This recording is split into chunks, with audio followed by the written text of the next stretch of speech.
virtues out of compassion, for the sake of this assembly and all living beings.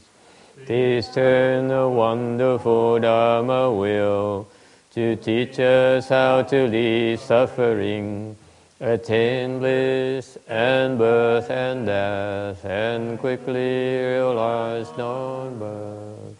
Cung thính đại đức tặng tình, vì thứ pháp hội cập nhật thiết chúng sanh. Thịnh chuyên diệu pháp luân giáo đạo Nam mô. Như há liêu sanh thoát tư, ly khổ đắc lạc, tất chư vô sanh. Homage to the blessed, noble, and perfectly enlightened one. Nam mô Sa Đan Thua Sư Chia Đô Ye Ở La Hờ Đi San Miao San Pu Tô Xie.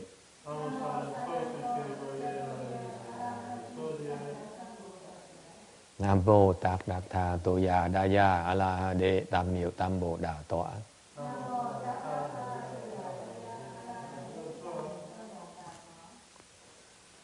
The unsurpassed, profound, subtle, and wonderful Dharma in 100,000 million aeons is difficult to encounter.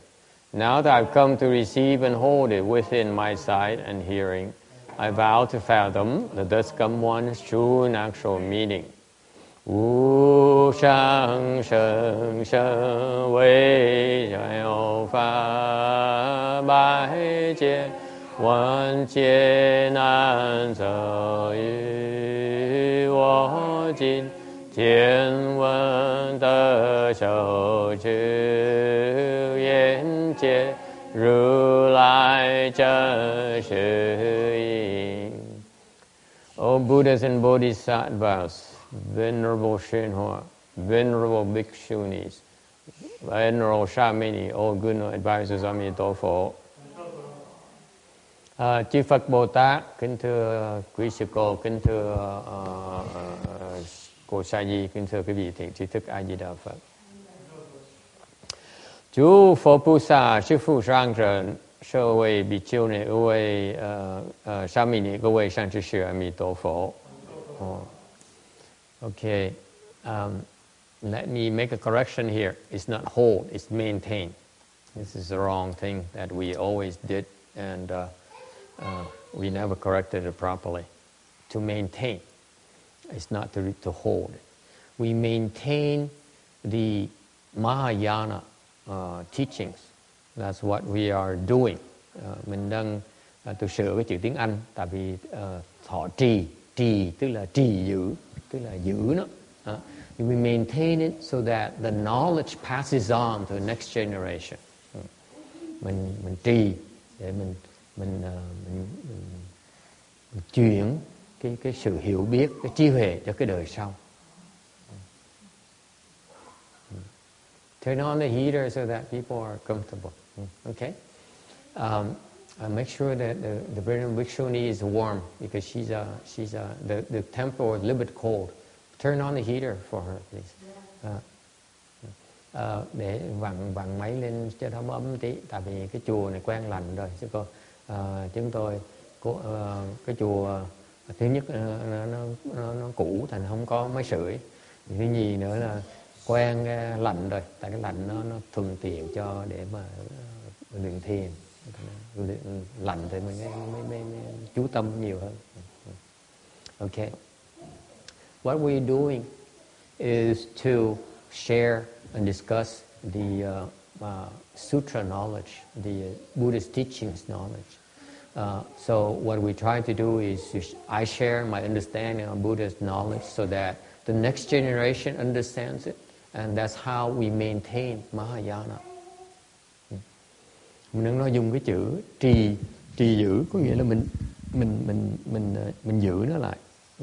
Mình trì nó bằng cách nào? Mình trì nó bằng cách là thầy hiểu một tí pháp thì thầy giảng lại cho quý vị nghe để quý vị hiểu được. cái pháp nó còn tồn tại trong tâm của quý vị. Nó gọi là trì. So to maintain the sutra, to maintain Mahayana is to be able to understand. Okay? To maintain the Buddhism is to be able to understand the principles behind Buddhism. Okay? It's not about the books. Buddhism does not, the books are only an aid. Buddhism has to be maintained in each and every one of us. Cái Phật Pháp á, nó chỉ được thọ trì, nó được duy trì ở trong tâm của người chúng ta, chứ không phải trên sách vở đâu. Sách vở chỉ một cái phương tiện thôi. Again, books, the prints or the computers and the internet are simply expedients. They're simply devices to store the sutras, to store the teachings. The real teaching is stored in each and every one of you, in the way you understand it, in the way you apply it to your own lives. Okay? That's what Buddhism is about. It's not in the books. It's in you. 所以说，我们现在这边就是利用这个机会来我在这边去分享我对这个大乘佛教的知识。我的知识给这个下一代。那所谓这个佛法呢，其实是维持在每个人的对他的了解有多少，是在每个人身上，而不是在书本上面跟字里面。Okay, so today is the March 25th, 2012. We are gathered in Rosemead, California to discuss the Amitabha Sutra. We are near the end of the hour. The Amitabha Sutra has been 2 years now. We explained the sutra, I think, isn't it? It seems like 2 years. Going on the second year. Well into the second year. This is a small sutra, Amitabha Sutra. People explain it in a few months. We explain in 2 years. So, because we have a lot of questions. In our sutra lectures, we allow people to ask as many questions they like. And sometimes I can answer, sometimes I can't. But we are sharing information, sharing the understanding so that we can learn from each other. All right, so we're on slide 561 out of 580. So we have 30 slides left to go, 27 left to go, if we can finish it. 所以我们现在是在接近这个解释阿弥陀经的尾声，还有30多个这个30多页。Okay, in this sutra, the Amitabha Sutra, for the Venerable Bhikshunis who came here, who jumped in the tail end of the sutra, Amitabha Sutra is the major sutra, the most important sutra in the Pureland school. Ngài nói sơ sơ cho quý sư cô biết cái kinh này, kinh A Di Đà, ai cũng nhiều người biết lắm, là cái kinh, một cái đại kinh quan trọng nhất của Tịnh Độ Tông. It's so we are just like the other Dharma masters. We try to explain this sutra and add more angles to this sutra. So that people understand, have a better understanding, and take advantage of the Pureland Dharma door. Dharma door means methodology. Okay? Thành ra muốn chúng tôi bỏ thời giờ để mà giảng thêm về cái kinh Tịnh Độ Tông quan trọng này và thêm nhiều cái chi tiết để giúp cho tất cả chúng sanh, những người nghe, người ta biết nhiều hơn về cái pháp niệm Phật một tí. Và để có biết sử dụng cái pháp niệm Phật là cách hữu hiệu hơn. 这个净土阿弥陀经呢是净土宗里面非常重要的一部经，那它就是帮助众生能够对这个净土法门有更多的了解。So towards the end, we are nearing the end of the sutra where the Buddha, Shakyamuni Buddha says that in the evil world there are 5 turbiddities. So we are explaining what the 5 turbiddities are. 所以在最后，他这个释迦牟尼佛有讲到这个五浊恶世，我们在这个五浊恶世里面，所以现在在解释这个五浊是什么。thì phần cuối của kinh A Di Đà, cái Đức Phật Thích Ca mới nói rằng đây là thời ngũ trược ác thế. Ta đang giảng sơ đơn giản thêm về cái ngũ trược là cái gì. Okay. The five stupidities are the technical term that says it's the analogy in the Buddha says is that you basically take a glass of water, clear water, you throw mud into it and you stir it up. Then it becomes turbid. Okay, that's what turbidity means. 所以说那个最简单的一个比喻就是说，一杯清水，你如果丢那个泥土进去的话，它就变成浊的，就是来解释这个浊的意思。So in the turbid water, it's dirty, it's defiled, and you can't see. 所以在这个浊水之中呢，它是脏乱的，你是没有办法看清楚的。Thành ra cái ngũ trược là cái nó bị như lấy nước mà để bùn vào trong rồi khuấy nó lên, thành nó nước nó bị dơ. Thứ nhất nó bị dơ, không còn sạch nữa, mình không thể nào uống được nữa, không thể nào dùng nữa được nữa. Okay? Không cách nào mà dùng được nữa. Chuyện thứ nhất. Chuyện thứ nhì nữa là mình không thể nào thấy được. Khổ vậy, con người mình khi mà không thấy được đường đi, mình không cách nào mò đường đi được. Mình bị rối trí, vì tối tăm mặt mày, mình không biết đường đi. Đó là cái thế gian của bây giờ. So the five stupidities are, let me go through this for the background information for our guests. Number one is kalpa stupidity, meaning that the time is very turbid. This is very confusing time, very bad time, very evil, only bad things are happening, more bad things than good things. Just watch the news, you see. It's only bad news. There's no good news. Rarely do you hear good news. Tại cái ngũ trược thứ nhất là kiếp trược. Kiếp trược là cái thời thế nó rất là vẫn đục. 所以说这个五浊里面回到前面刚刚讲第一个是劫浊，就是在这个非常混乱的时代。And in particular, in this kalpa stupidity, that's when Shakyamuni Buddha chose to appear in the world so that he can help living beings, because these times are very hard to help living beings. And during these times, people don't believe in Buddhism anymore. They don't believe in cultivation anymore. They prefer to do evil rather than doing good. So people don't listen to reason, don't listen to goodness. They prefer to do evil things. Now that's why Shakyamuni Buddha says, these people are so difficult to teach. And they're running out of time. So what's the best thing for them? Is the Pureland Dharma door. He says, you should be reciting Buddha's name. You should try to obtain rebirth through the Pureland. This is your best chance for escape. It's too late now. Okay? That's why for this kalpa turbidity, time turbidity, the Pureland Dharma door, the reciting Buddha's name, is by far the most useful way to practice. Okay? For all living beings. 所以说这个在因为这个劫浊的时期呢，这个释迦牟尼佛就来到这边来救度众生。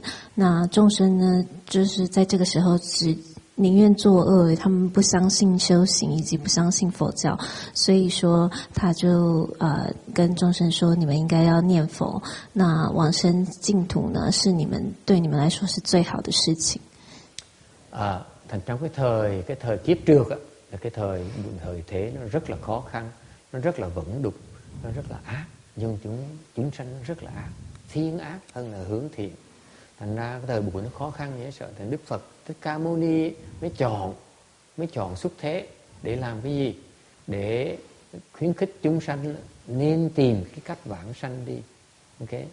Cái thời thế nó khó khăn quá. Bây giờ tu mà muốn đắc cái giải thoát với cái phương pháp tu này nó quá trễ rồi. Cái thời thế nó không còn giải thoát, đắc giải thoát nữa.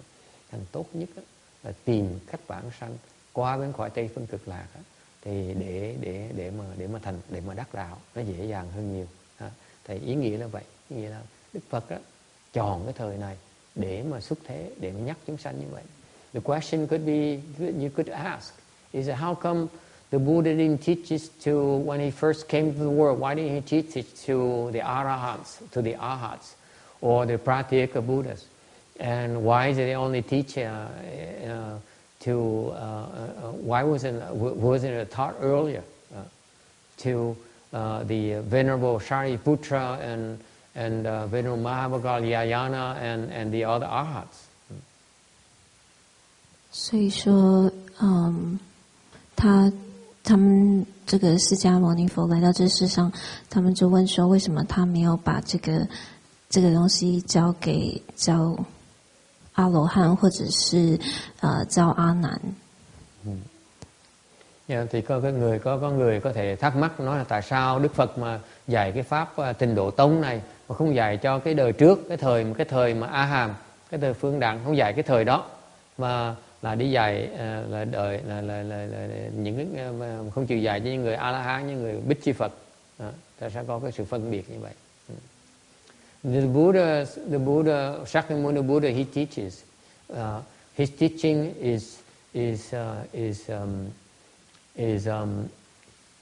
is appropriate for the potential of the listener. Đức Phật dạy á, cái Phật pháp chỉ dạy á, tùy theo cái căn cơ của mỗi người, tùy theo cái duyên của mỗi người. 释迦牟尼佛的教导呢，是针对这个听众的根基，对。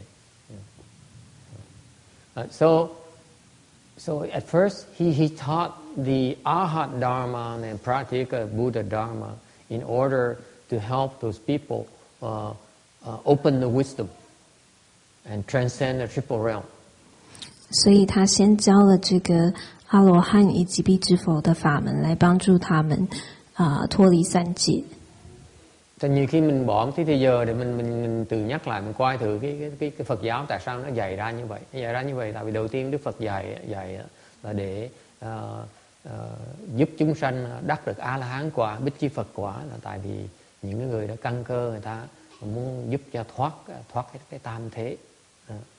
Because at first the Buddha realized that for them to go to the Pure Land is so far away, it's such a foreign concept that it's better to incrementally open their eyes. Okay? So that the people who have the blessings will be able to see for themselves by practicing the Dharma of the Four Noble Truths and the 12 conditioned links. They can open transcendental wisdom. 因为一开始呢，佛觉得说这个净土法门对众生还来太遥远，所以他先教这个阿罗汉与辟支佛的法门，让有福報的人可以先開他們的智慧。Thành ra Đức Phật mới bắt đầu dạy cái pháp tứ diệu đế, cái pháp thập nhị nhân duyên, để cho những cái người có căn cơ đó, người có phước báo rất là lớn lao đó, người ta đắc được cái giải thoát, người ta thấy được là có cái kết quả thật sự. You can see the result. Well, of practicing these Dharma doors, these Buddhist Dharma doors, you actually are able to obtain liberation and end your suffering. 所以你可以看到说，所以而你可以因此看到众生可以看到说，你就修这个法门，你可以离苦得乐。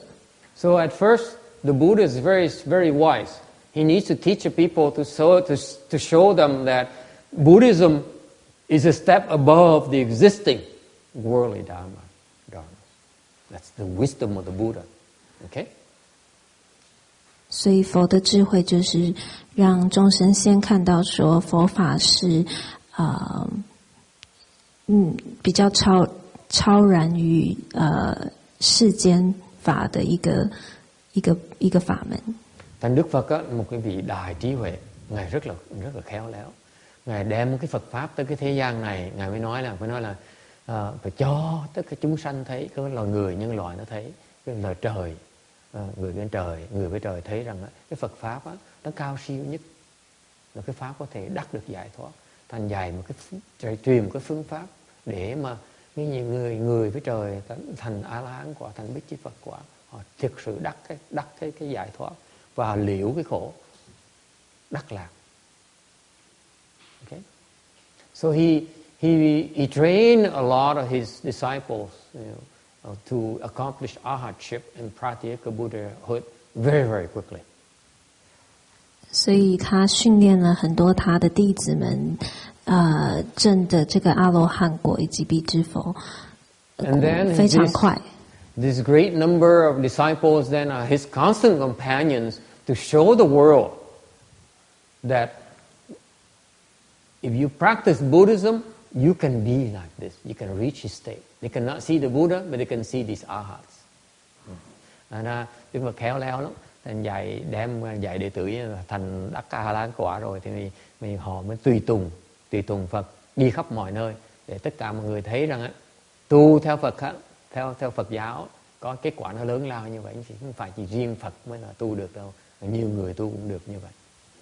而这些弟子们呢，就等于是跟随着佛来让众生看到说，你可以修成阿罗汉的这个成果。Okay. And then gradually, then he moved on, and those beings those humans who have even greater level of blessings, they were then taught more advanced meditation techniques. 然后渐渐的呢，他就在进步，给教这些更有福报的人更深一点的这个进修的法门。Rồi sau những cái người mà có căn cơ cao hơn một tí, có phước báo nhiều hơn nữa, thì Đức Phật mới dạy thêm những cái phương pháp luyện thiền nó cao hơn một tí. And then eventually he transmitted the Pureland Dharma door because he to complete the process, because this Pureland Dharma door here can accommodate both the people with high level of blessings as well as people who will not be able to accomplish their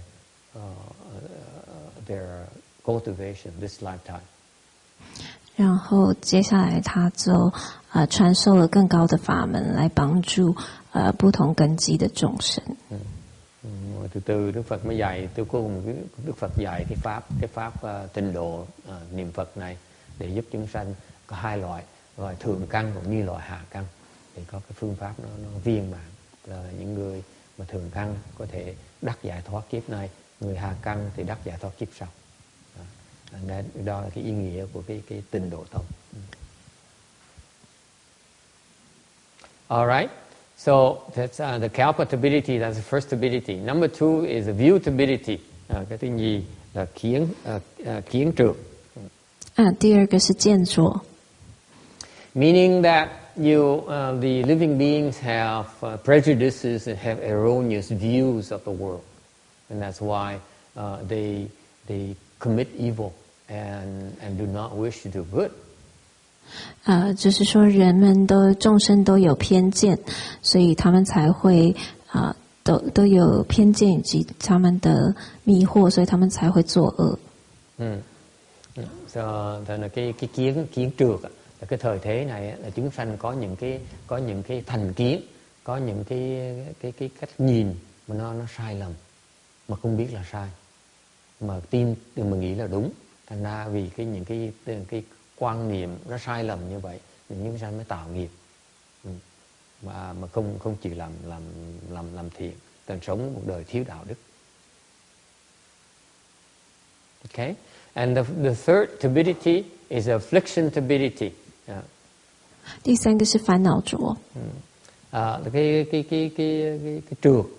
trược, thứ ba là cái phiền não trược. You see, the affliction turbidity is self-inflicted. 烦恼浊通常都是自己给自己的。cái phiền não là cái mình tự tạo lấy. You see, we choose to be afflicted. 是自己选择要烦恼的。Chúng ta tự chọn muốn phiền não. Okay. I was talking to my disciple. I said, she says, every time I come to temple recently, the neighbor's dog barks like crazy and drives me nuts. 我前一阵子在跟我弟子聊天，他说每次他来道场的时候，那个邻居的狗呢都会对他吠，那他就觉得很烦。Thành cứ có đệ tử tôi nói chuyện mà bà nói với bà kể với tôi, bà nói là dạo này tới chùa, mấy tuần này tới chùa thì con chó bà đang diễn chó chút xíu, nó sủa lớn, nó sủa ồn, nó sủa hoài à. Đàn bà bà điên tiết, bà chịu không nổi, bà nổi khùng lên, bà bị phiền não dễ sợ. So what does she do? She would go out there and grab those water hose, turn on the hose and try to spray the dog with it. So that's what she does. As soon as she gets out of the lecture, she goes out there and looks for the dog. She makes a noise to draw the dog to the fence so that she can spray water on the dog. 他说他会打开那个水管去喷那个狗。Đệ tử bà làm gì? Nó mỗi khi mà giảng xong một cái, mà xong một cái pháp được nghỉ một cái là chạy ra ngoài kia, là cầm cái vòi xịt nước lên, đợi dụ con chó tới cái hàng rào để mà xịt cho nó bỏ ghét nữa. I say that's a lot of afflictions. Why do you choose to be so afflicted? Why you come to the temple to get afflicted? 我说那是很多烦恼，为什么你要来道场还会这么多烦恼呢？ That's the second kind of affliction. Affliction has 5 major kinds. Greed. And second kind is hatred. This woman here hates the dog so much that she has to find a way to inflict pain on the dog. That's hatred. 这就是第二种的这个烦恼浊，就是所谓的嗔，因为他很讨厌这个狗。Normally, she can be so calm by practicing meditation, reciting Buddha's name. But when the dog barks, she loses it all and she becomes so afflicted. She needs to go and punish the dog. 所以通常呢，他只要打坐呢，他就可以非常的安静。但是他只要看到这个狗呢，他就受不了了，他就要开始烦恼了。Thường ngày thì an nhiên tự tại lắm, mà tu thiền mỗi ngày đều. Mà tới mấy con chó nó sủa một cái là nổi điên tiết ngay lập tức, là bao nhiêu công phu nó tiêu hết. That's affliction. You can have as high as công phu you want. If you don't pay attention, you allow yourself to be afflicted, you lose it all. You commit offenses. Công phu có cao đi nữa mà không để ý, mà để cái phiền não nó vào ngự vào cái tâm mình rồi là tiêu hết. I don't care who you are. You commit offenses. mình tạo nghiệp. 所以你功夫就算再高呢，如果你不注意的话，你不自己提醒自己的话，等你一烦恼的时候呢，你还是会造业的。So ordinary people are so vulnerable to the 3 poisons of the mind: greed, hatred, and stupidity. And they take it. Their actions are naturally automatically driven by these 3 poisons. Greed, we greedy for things, therefore we commit offenses to get more things.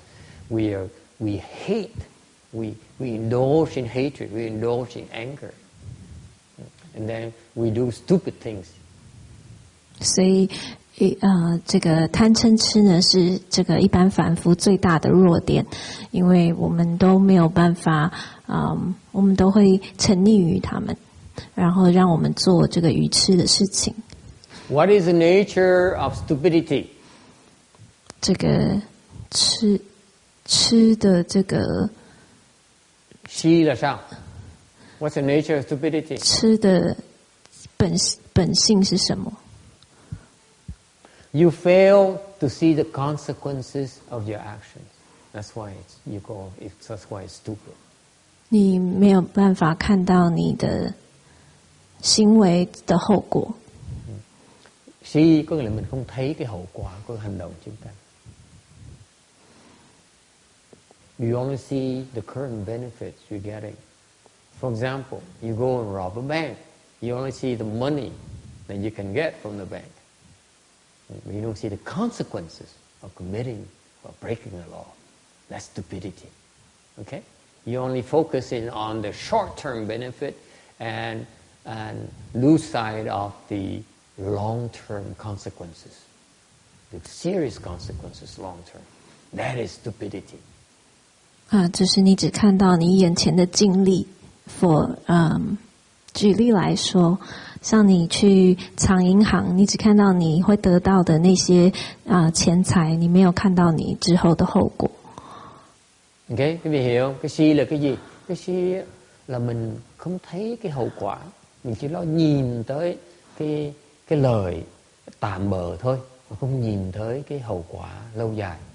Chẳng như mình tới ăn cướp nhà hàng, ngân hàng, là mình chỉ thấy là cái lời mình có tiền ngay bây giờ thôi, không thấy cái hậu quả mà khi mà vi phạm cái luật như vậy, nó bắt một cái nó ở tù là rụt xương luôn, không cách nào mà xài tiền nó được hết.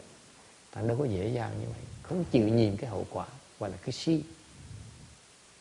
You see that? That's for ordinary people. Okay? If you're wiser, if you have a little bit of kung fu, if you have a little bit of wisdom, you have a little bit of samadhi power, then stupidity is a failure to see that all things are impermanent. All things don't last. All things are ultimately empty. 所以说，如果你有一点点的智慧定力的话呢，那就是说你没有办法看到说一切事情都是无常的，都是空的。都是空的。Cái si mà trình độ, cái người có trình độ một tí, tôi không biết cái vị ở trình độ nào. Cái người mà có trình độ một tí, okay, có một công phu một tí, có một tí trí huệ, thì cái si của họ là tại vì mặc dù có trí huệ nhưng vẫn chưa hiểu được rằng là tất cả mọi vật, vạn vật đều là vô thường, cuối cùng đều là không hết. Okay?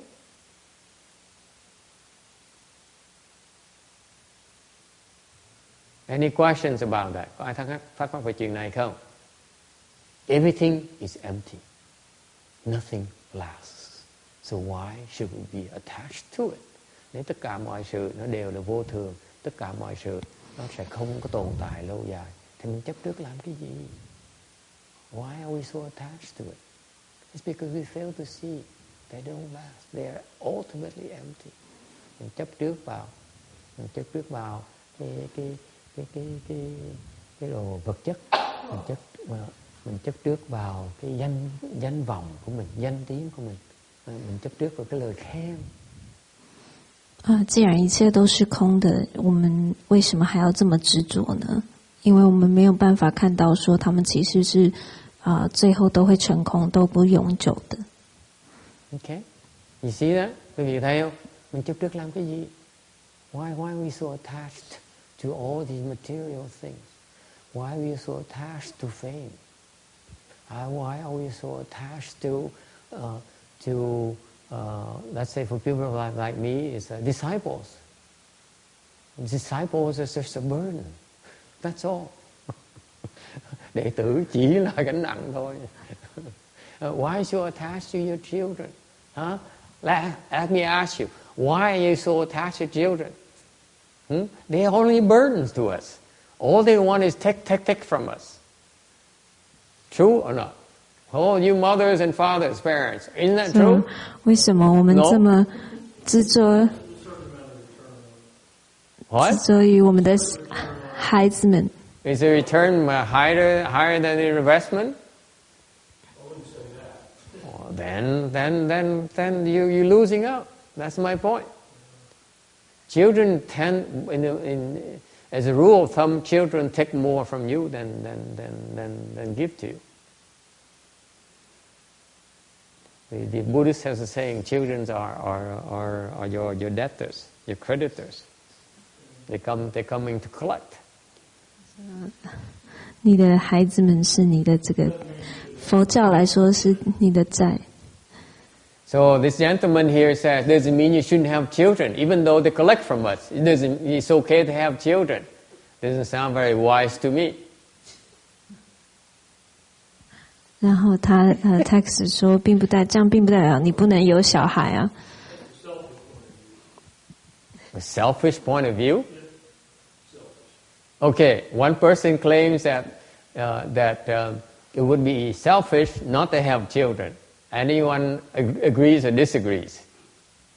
他说，如果你没有小孩不生小孩，或者是这样子看是自私的。Cái mình nghĩ sao? Có ông nào cũng như định nói là mặc dù con cái nó là chủ nợ của mình, nhưng mà mình phải nên có con cái. Không thôi như vậy mình ích kỷ quá đi. Và cái việc có đồng ý là không đồng ý. Okay, the rest of you mothers, you have a father's opinion here, which is kind of surprising. Can I hear some from mother's opinion, please? Mấy người mẹ ra sao? Yes. 他是说，在座的母亲。Yeah.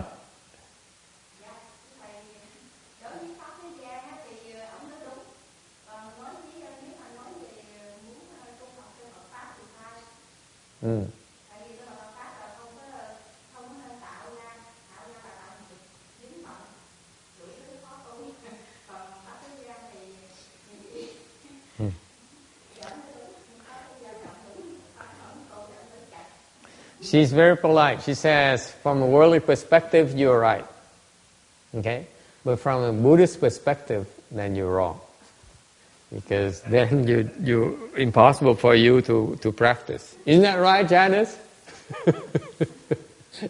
When you have children, you can't practice. Is that right? Yeah, see? No, nonsense. You don't practice, it's okay. Okay. Yes? Your children are your creditors, so you owe them. Yeah. And you don't pay them now, you have to pay them later. Once we get it over with. Ông nói nếu mà chủ nợ thì trả như rồi, chứ còn trước sau phải trả, nó trả sớm tốt hơn là trả trễ. Yes.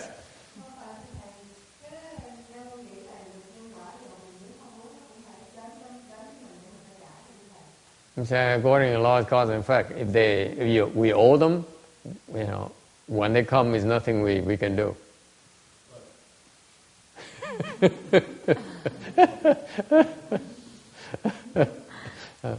What about the bhikshunis here? They don't have any children. Huh? I'm sorry? More's the pity? What do you mean by that?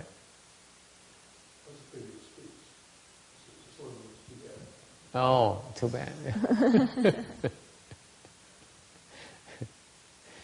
It is true that we have creditors everywhere. But the point is that if they don't know, they don't know who we are, we don't have to pay them. Why should you have to pay them? You can't tell me, you can't convince me that you go and say, oh, who do I owe to? Can you come forward, please, so that I can pay you off? Anyone does that? You do that every day, text? No, you don't. See, you can't convince me. You have children because you want to pay off your creditors. No way. You have children because you're stupid. That's why. You choose to have children. Right? You want to have children. So how did it come about? How do you think? Gee, I'm a monk. I'm not sure how to answer that.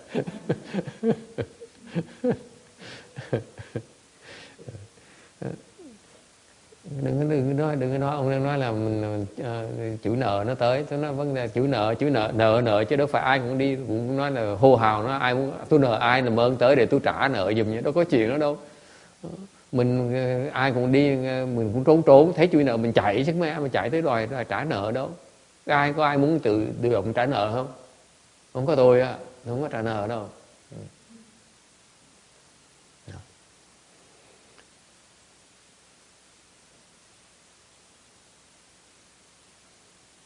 Okay, I don't know how we got to that stupidity level of stupidity. Xong tới cái phần si như vậy. It's so stupid to have children, you ask me. No, never mind.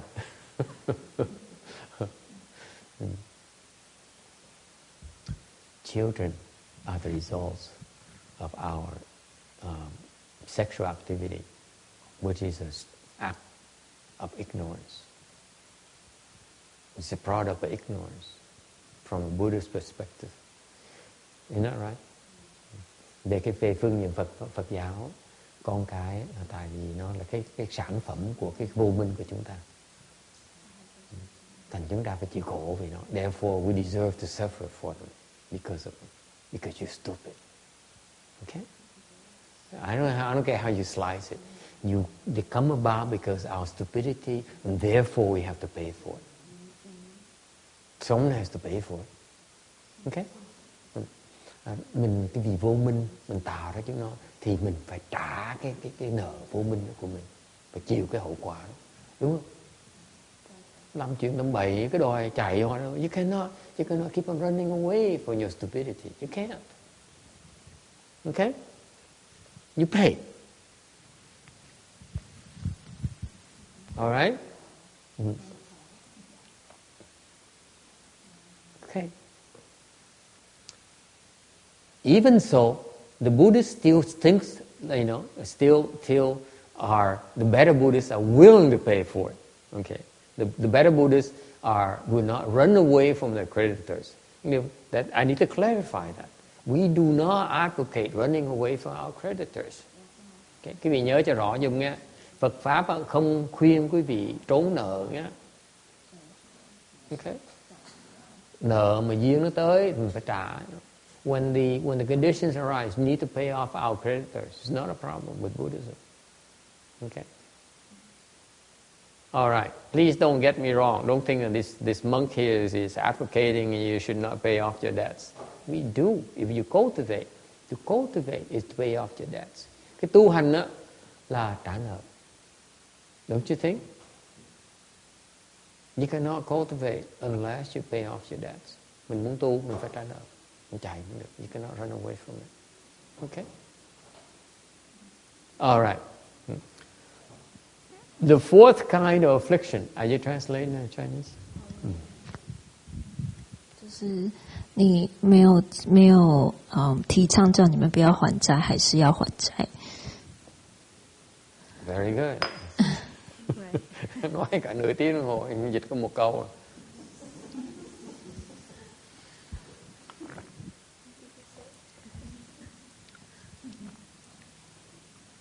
Okay. The fourth kind of affliction, the dull servant, major affliction is called arrogance. 第四种这个烦恼浊的烦恼就是慢。Arrogance is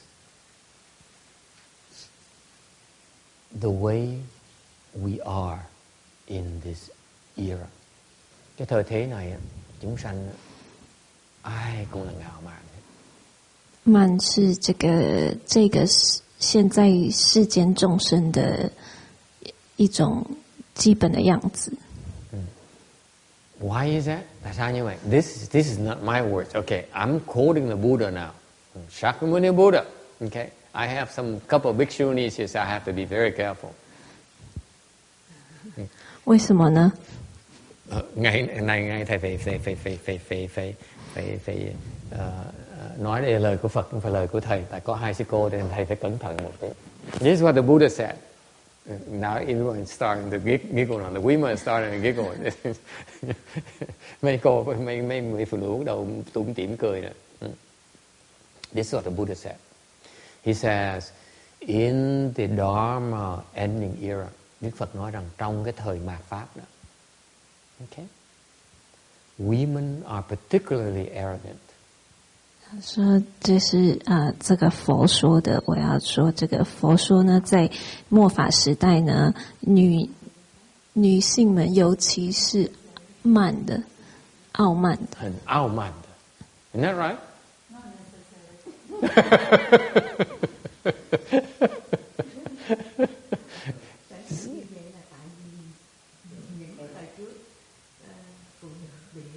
Bị đè quá, đè quá.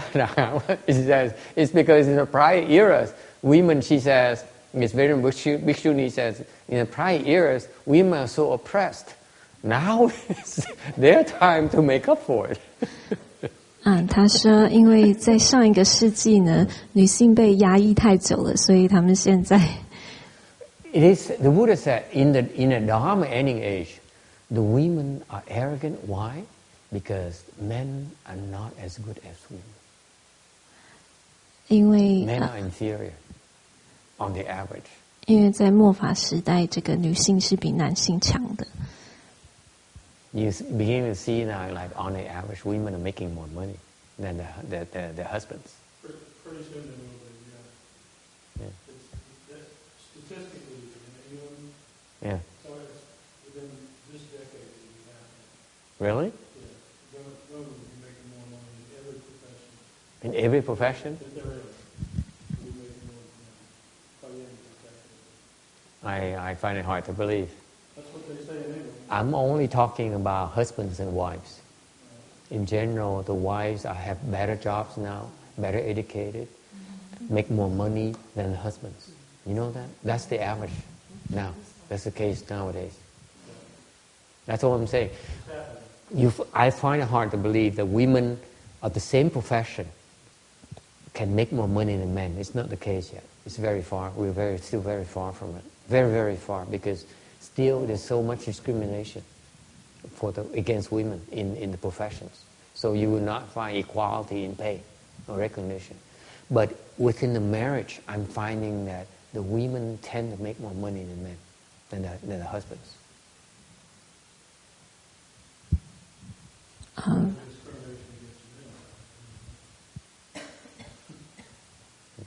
The point being that the Buddha says in a Dharma ending age, women tend to be more competent, smarter, okay, and more gifted, more skilled than their male counterparts.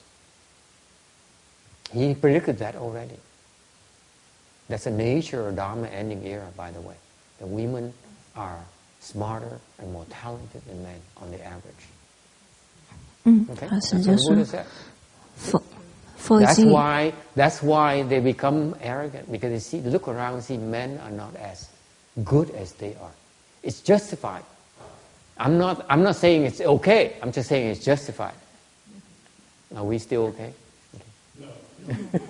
There are lots of women here today, so we have to be careful. We're treading on very dangerous waters here. For the record, for those of you who are not here, I only have one man here with me today.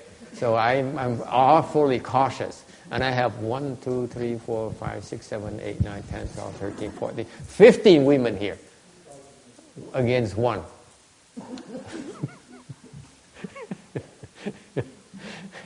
Okay? And the nature of arrogance is that it's right here in this slide. You're arrogant because you cannot be humble. You see that? It is true. It's supported by the facts. That is because women look around and see men are not as smart, as educated, as gifted, as skilled they are. Okay? And therefore, they cannot give rise to respect to men, to the male counterparts. That's why they can't be humble. Okay? It's not a good thing, let me tell you. You ask for my personal opinion. Now even the men has ran away as well. Now I am surrounded by women. This is not good. I still have an hour and 10 minutes left to lecture. Okay, can we change subject here? Okay, so the nature of arrogance is that the failure to be humble. We cannot be humble. 所以这个女众一般，所以这个慢的这个重点就是她没有办法谦虚。cái ngạo mạn, mình không thể nào khiêm tốn, thiếu cái khiêm tốn. We think that we're so important. 觉得自己非常重要。 Okay, anyone have that agree or disagree? I don't know, but I come to the temple, I look around, everyone is so important. Everyone looks at me, Master, see how important I am to you? Everyone. Let me tell you, I'm important to you, Master. Con thấy là điều đó cũng không có hẳn là như vậy. Con thấy có rất nhiều gia đình mà người vợ thì giỏi, mà người chồng thì cũng không bằng. Nhưng mà người vợ không có kiêu ngạo, không có cố ý kiêu ngạo để tỏ ra mình hơn chồng đó. Họ còn muốn hạ thấp họ xuống. Chính con thấy như vậy. Người Á Đông là người da trắng. Dạ. Người Á Đông, người Việt Nam. Người Việt Nam, chứ còn người Mỹ không có như vậy. Ít lắm, tại vì cái truyền thống người Á Đông mình á, là ta có cái sự nhường cho người chồng, cái địa vị người chồng ta tôn trọng đó. Còn cái người da trắng, đúng rồi, có giữ cái thể diện cho người chồng, thì ai cũng vậy. Nhưng đều cái bên người cái hệ thống người da trắng á, người ngoại quốc á, thì người ta quá chú trọng cái bình đẳng này, thành mất cái vai trò đó. Thành ra tại vì cái xã hội này, sư cô biết xã hội này là dựa vào cái sự bình đẳng, là mình ai mà có công hơn thì được công nhận nhiều hơn. Thành ra họ không quan trọng cái chuyện giữa chồng với vợ chồng, người nào có công trạng hơn thì được trọng hơn thôi. Nó khổ như vậy đó. Thành cái xã hội ngày nó càng đi ngược lại cái âm với cái dương. Cái người phụ nữ phải cần có cái là thuộc về cái phái âm, phải có dương mới có cái sự thăng bằng được. Bên dương vậy, bên dương mà cần có cái âm mới có được sự thăng bằng. Để cái dương nó có vai trò người dương, tại dương là phải ra để mà đi trước, để mà bị nhận cái đạn. Ok, cái bên phái âm cái vị không đủ bắp thịt, không đủ cái sức để mà chịu đựng như bên phái dương. Thành ra cái dùng của người đàn ông đó là để ra cho nó chịu đòn. Thành ra cái càng ngày nó càng mất cái vai trò đó, mất cái sự thăng bằng. Nó có cái âm dương nó rõ ràng lắm. She says that even she observed that in Vietnamese family, even the women make more money and they're better educated and everything. They still observe being, stepping back and allowing the husband to be the leader and so on. I said yes, and it's because the Asian culture is like that. I believe and you can correct me if I'm wrong, that for American culture it's not the case. American culture is more egalitarian. It's based on contribution. Okay, if you contribute more, then you should have a bigger say. As simple as that. So it's cultural differences. It's changing. The positive discrimination bill is changing things. You've got to include more women, you've got to include more minorities. Yeah. It's kind of less egalitarian all the time. Mm-hmm. It was just about right for a short period of time. Now it's going, the pendulum is swinging into the darkness. We've got women generals in the army and all this kind of stuff. I don't have a problem either way. The whole thing is that the bottom line here is this next phrase. It doesn't matter if you're male or female. Okay? Doesn't matter to the Buddha. As far as Buddha is concerned, it doesn't matter. We can talk. These are worldly dharmas. We worry about women, men, and yin and yang, and so on. They're very worldly. It's very dual. As far as the Buddha is concerned, everyone is equal. Okay? You can argue for now, temporarily we're not equal, but ultimately, fundamentally, we are the same. You know, there's no difference. We all are endowed with the Buddha nature. We all become Buddhas, can become Buddhas. There's no difference between us. Okay? The difference is only in our stupidity, in our arrogance. Thì cuối cùng, chung quy là sự thật đối với Phật Pháp, đối với Đức Phật, đối với Bồ Tát thì tất cả chúng sanh đều bình đẳng. Không có phân biệt gì hết đó. Không có nam, không có nữ, không có giàu, không có sang. Không có giỏi, không có dở. Đồng nữa. Không có ác, không có thiện. Nó đồng đều với nhau hết. Tại vì chúng ta cuối cùng đều có thể thành Phật, đều sẽ thành Phật, đều có Phật tính. Chẳng có khác gì.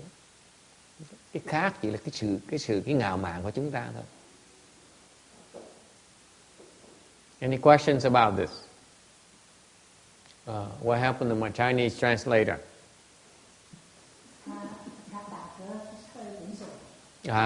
Okay. The thing about arrogance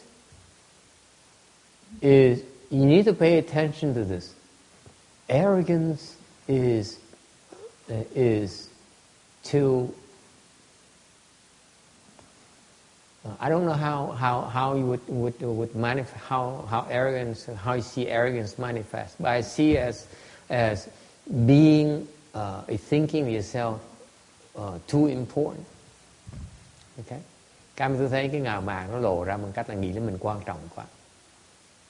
Okay? You're so important to your boss. Cái việc nghĩ mình quan trọng, công việc mình làm quan trọng quá. 所以说这个慢呢，就是说你觉得你自己非常重要。That's one manifestation. You're too important. You're so important. Okay? That's arrogance. Okay? Number two, you have to have it your way. Mình nghĩ là mình quan trọng. Khi cảm thấy gì mình nghĩ là mình phải theo cái ý của mình. Because we are right. And they're wrong. We know more than they do. 第二點就是另外一個表現，就是說你覺得，你一定要照你的方式做，因為你覺得你是對的。do gì là mình nghĩ là mình đúng, phải theo cái ý của mình thôi. Okay.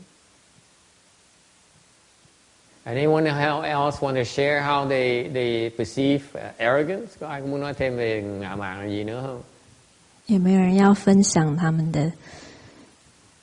被看起來是傲慢的感覺。Or shall it remain our little secrets, your little secret, hoặc là muốn giữ cái bí mật của quý vị? Yes?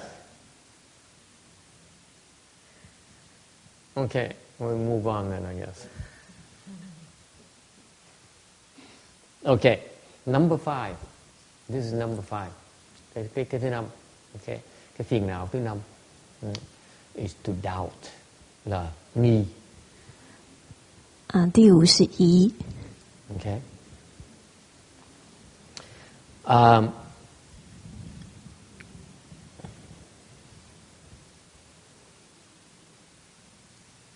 To me, it seems to manifest as lack of trust in others. Cái nghi này là đa số những người thế gian là không tin tưởng người khác. Okay? 就是信任不夠，沒有辦法相信另外一個人。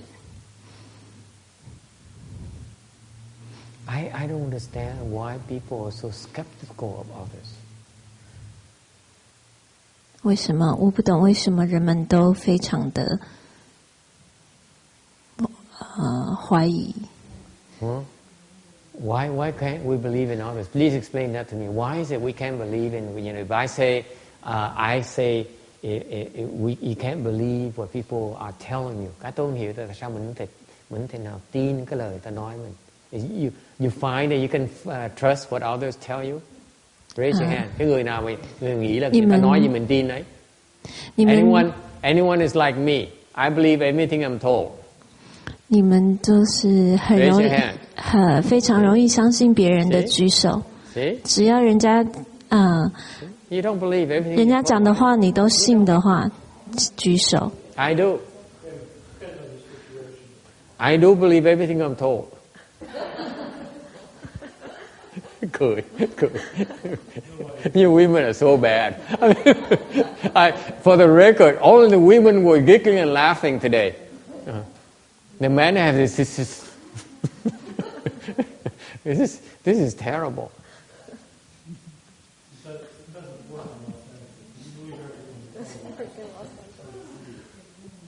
The first time. I believe everything I'm told the first time. Why? Because I trust you. I allow you to fool me once. That's all. I have to respect you first. If I don't believe you, then I walk around with the attitude I don't believe you, then I'm condemning you right away. You see? And this is a problem I have with worldly people. They don't trust each other. So you're condemning each other. Cái người thế gian á, không tin nhau. Ông này nói làm sao có thể tin được cái ở lỗ xăng lát sao mà tin được như vậy. Tôi nói không có đâu. Tôi á, cá nhân tôi tin lần đầu tiên. Lần thứ gì tôi không tin nữa. So that means that I don't trust you for very long, do I? But in my religion, I believe in giving the people the benefit of the doubt. You have to trust them first before they can trust you. You don't trust them, how can you? If you don't trust people, how can they trust you? Especially your teachers. You walk around and say, I don't trust, what my disciples are telling me, they're going to trust you. Agree? See? Have to be very subtle about it. Quý vị biết không, thầy á, cái thái độ thầy là thầy cũng tin. Ai nói gì tin đấy. Tin lần đầu thôi. Có nghĩa là tin một lần thôi xong bị gạt rồi. Không dám tin ai nữa.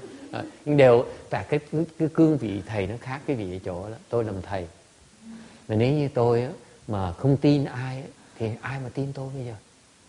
Thành mình phải cho ta cái lòng tin cái đã. Ok, để dụ người ta tin mình. Không phải dụ. Phải hiểu không? Có nhân có quả. Quý vị đồng ý không? Tại nếu mình không cẩn thận, nếu tôi đi ngang xoanh tối nay, cái bà quả sao mà tin bả được? Nói sao bả tin mình được? Đúng không? Quý vị hiểu cái phải hiểu cái tế nhị, có nhân có quả trong đó. Cái người thầy nó khác cái vị cho đó. Là tôi phải tin trước cái đã. Đặt cái lòng tin người ta cái đã. Để ta có cái hội, có cái cơ hội để thành thật với mình. You see, the advantage of placing the trust in others is that you give the honest people a chance to be honest. How about that? Which aren't many honest people in the world. Cái lời của mà khi mình tin tưởng người ta, mình cho những người mà thành thật, người mà chân thật, cái cơ hội để họ tiếp tục chân thật, họ không cần gạt mình. Okay. 所以法师说，当你相信别人，像他自己本身就是至少会相信第一次他这个对方所讲的话，因为当你有这种不相信的这个态度呢，那对方也不会相信你。所以从佛教立场来看，你通常都是要给对方这个姑且相信的这个礼遇。If you cultivate, những cái vị tu, okay, one of the most important criteria for cultivators is to be honest and to be truthful. 所以当你在修行的时候呢，最重要的这个条件呢，就是你要诚实。Một cái tiêu chuẩn của những người mà nghĩ mình là người tu hành, những tiêu chuẩn một trong những tiêu chuẩn quan trọng nhất là phải chân thật. Cái người tu hành đó phải chân thật. No two ways about it. If you really want to cultivate, you have to be honest. You have to be truthful. 所以如果你真的要修行的话，你一定要诚实，而且要说实话。Cái vị nhớ không? Cái vị nhớ không? Đó. Cái người mà muốn tu đó là phải chân thật. You have to remember this. If you really want to cultivate, That's the foundation. The foundation for cultivation is being truthful. You have to be honest. Người tu phải thành thật. Okay. The reason I tell you this is because it's the last 2 years, over 2 years, I try to teach a nun who has some potential. Lý do tôi kể chuyện này tại vì 2 năm vừa rồi tôi dạy, tôi đang cố gắng huấn luyện một cái sư cô đó hơn 2 năm rồi. Có một tí công phu. She has a little bit of công phu. And I saw her potential. I said, this person here has the potential to be trained. Tôi nhìn cái người này có căn cơ, không phải người không có căn cơ đâu. Người có phước báo. I see her as having blessings. Okay? 我提到这个是因为过去2年我试着在帮助，就是训练一位比丘尼，因为他有这个天分，有这个福。有福报，有福，很多福报，有很多福报，也是有前途，前途不好，很好，前途 ，future， 哦，前途，对不对？对对对。And so I taught her a lot. Tôi dạy rất là nhiều lắm. Okay. And for 2.5 years I taught her so much. Hơn hai năm rồi, tôi dạy rất là nhiều. And the one thing that I could not teach her is how to become honest. Tôi dạy nhiều, tôi dạy trí thức được, mà tôi dạy cái chân thật dạy không được. I cannot teach people how to become honest. 那我知道 failure to become honest. 那我教导他非常多。như vậy.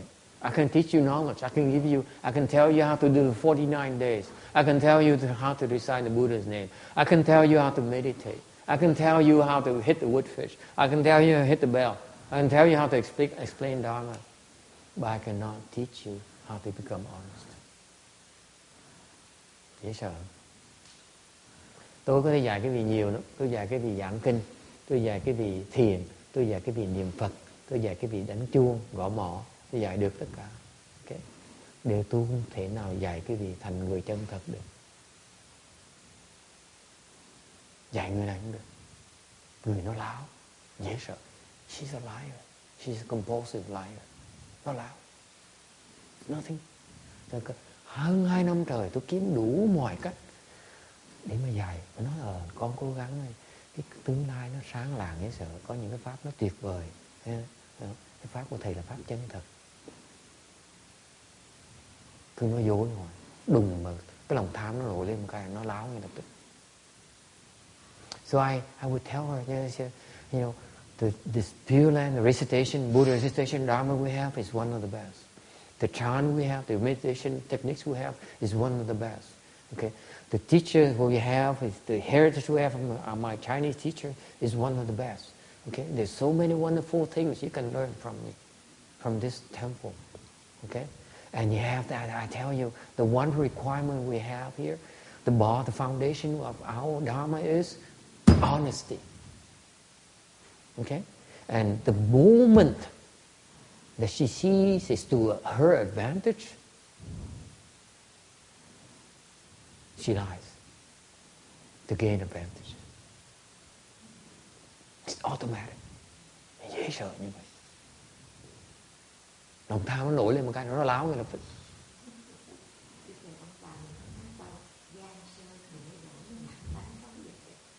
She says, the Vietnamese saying that the country and the empire dễ đổ, dễ đổi.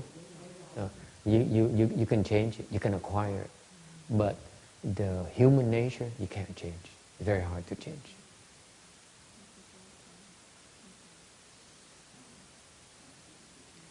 It's incredible.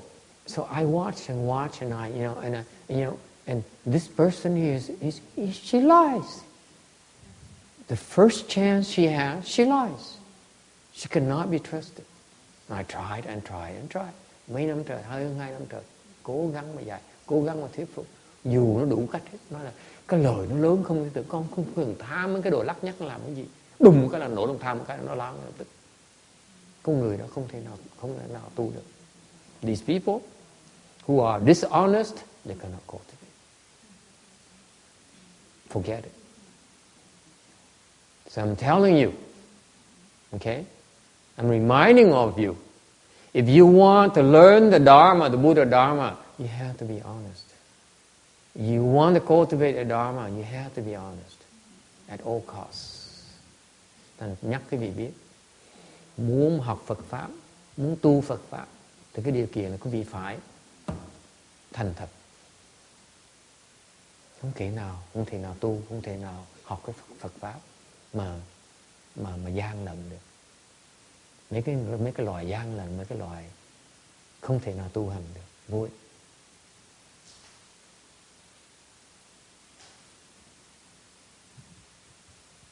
Okay, never mind about the Four Noble Truths, the Eight Sagely Paths, the 37 Wings of Enlightenment, the spiritual penetration. All those are meaningless unless you're truthful. Không có cái Phật Pháp nào mà quý vị có thể tu được nếu quý vị không có chân thật, không có thành thật.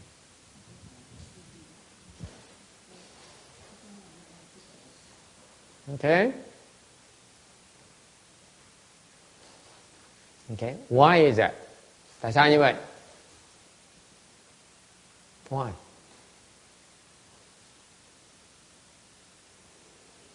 Because the Buddha Dharma, cultivation is uncovering the truth about yourself. Tại vì tu hành á, là khám phá ra cái sự thật của bản thân quý vị. Cultivation is discovering the truth about you. You discover it, no one else. Mình tự khám phá cái sự thật của mình. Không ai khám phá nữa. We're not interested in discovering the truth about you. It's about me I'm discovering, not about you. Mình tự khám phá đấy, không ai khám phá như mình hết. And if you're dishonest, you will not be able to discover the truth about yourself. You keep on deluding yourself. Và nếu như quý vị không biết tự thành thật, thì quý vị sẽ tự lừa dối và không bao giờ thấy được cái sự thật của bản thân mình. You will never be able to see the true Buddha nature inside of you. Quý vị sẽ không bao giờ khám phá ra được cái Phật tánh chân thật của quý vị mà đã có sẵn rồi. That's why Master Sri Hoa, in his 6 principles, he says, bởi vì Ngài Tiến Hóa, ông thầy, ông tổ sư của tôi đó, ông thầy ông dạy lục đại tông chỉ. He taught 6 principles. Ngài dạy lục đại tông chỉ. Quả ngân, thứ nhất là gì? Không tham, no greed. Ok?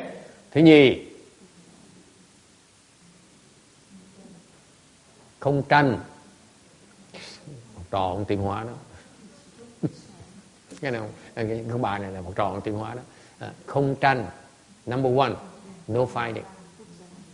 Okay? Right?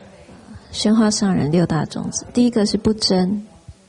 对，第一个就是不争。Go ahead, translate. 法师在讲说那个诚实是非常重要的，因为学习佛法是在你要诚实，是你才可以真正的发现自己的佛性，所以这就为什么宣化上人有6大宗旨。那第一个就是不争。Okay, không tranh. What's number 2? Không tham. 不贪。No greed. Okay, number 3. 不求。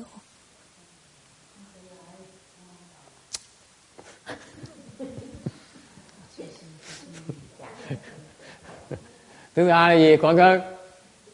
Hả?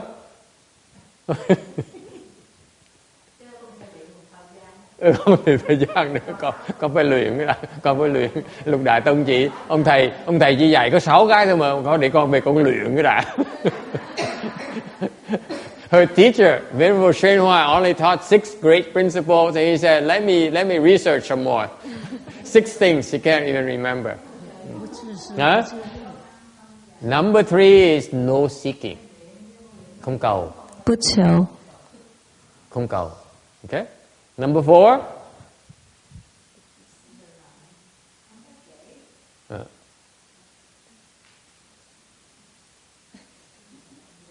không tư, không ích kỷ. Tự sự. Bất tự sự. Bất tự私. Tròn dốt dễ sợ.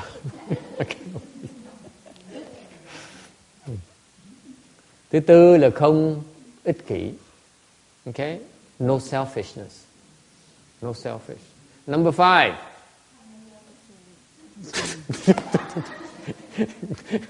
Bột tai nhỏ này quá.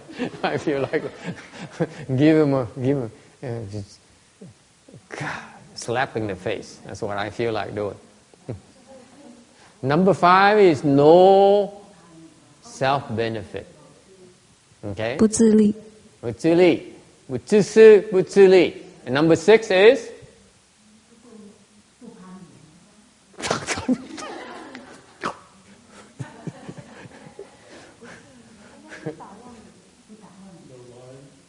No lying. No lying. Thứ 6 là không nói dối. 不打妄语的. 不打妄语. 对. Không nói dối. Okay? Cái thứ không tranh, không tham, không cầu, không tư ích kỷ, không tư lợi và không nói dối. Cái thứ 6 là không nói dối, là Ngài có Ngài nhắc lại là quý vị không được nói dối, phải thành thật. Okay? The master Shenhua says, he says, this is a great patriarch, and the Chinese patriarch who says, you cannot lie. You cannot lie. And I committed the mistake of nurturing a nun who lies compulsively. Can't change it. Thành ra tôi cười lắm. Tôi biết cái đại lông cái tông chỉ thứ 6 là không nói dối. Tôi biết một cái người đi đó chuyên nói dối, mà tôi cố gắng tôi đổi cái người đó. Mình qua thì mình dạy người ta đổi được cái bản tính nói dối được không? Đổi không được. Dễ sợ. Không cách nào đổi được. Cannot change it. And you know what? In many it shows. Nó lộ ra. Nó lộ ra, you know, people complain to me that she's always lying. But lúc mà tới chùa người ta cứ kể nhau, người ta than phiền của tôi là thầy cái cô này nói con này nói con này nói gạt con là tôi không nói, tôi im lặng tôi nghe. Cái mà nó lộ ra là biết như vậy. Biết cái lộ ra chỗ nào không? Hiền khai biết cái lộ ra chỗ nào không? Lúc gõ mỏ đó. Lúc gõ mỏ đó. Lúc gõ mỏ đó. Đánh loạn sang ngầu. Không bao giờ đánh một cái bài mà Phật thuyết A Di Đà từ đầu chí cuối khi nào nó cũng trật hết. Nó lộ ra như vậy luôn. 2 năm rưỡi rồi. Sáng Chủ nhật, sáng thứ Bảy là tôi tới nghe đánh Phật thuyết A Di Đà trật lất hoài. Nó nói chừng nào nó mới thành thật được. Quý vị không thành thật gõ mỏ không được. Có biết không? Cái bí mật của gõ mỏ vậy đó. Không thành thật gõ mỏ không được. Tâm nó bắt Tâm lò hoài à. Tâm nó nhảy lò nhạc cơ tưng. Tại nó ngồi đôi khi quá mình nó nhảy cơ tưng. Sáng con này bất loạn. Tay run. Cái người mà hay nói dối đó, là cái gõ mỏ không được. Nó lộ ra ngay lập tức. Không nào đánh đều được hết. So what happened is that, so people complained to me about her, but I never said anything. But what I knew is my confirmation. Every single weekend in the morning, we recite the Buddha's the sutra like this morning, and you came. You know, he hits a woodfish. She could never hit one pace, right? Never for 2.5 years. It shows. If you are untruthful, you cannot hit the woodfish. You cannot. You will miss the beat every here and there. And she would miss at least 7 times to 10 times every single time. If you're not honest, you cannot concentrate. Cái tâm mà cái người mà không chân thật á, không thể nào chú tâm được. Nó dễ sợ như vậy. You know that? This girl here, she hits the wood fish very well. The one behind you, she hits the wood fish very well. Because she doesn't lie very often. She lies, but not that often.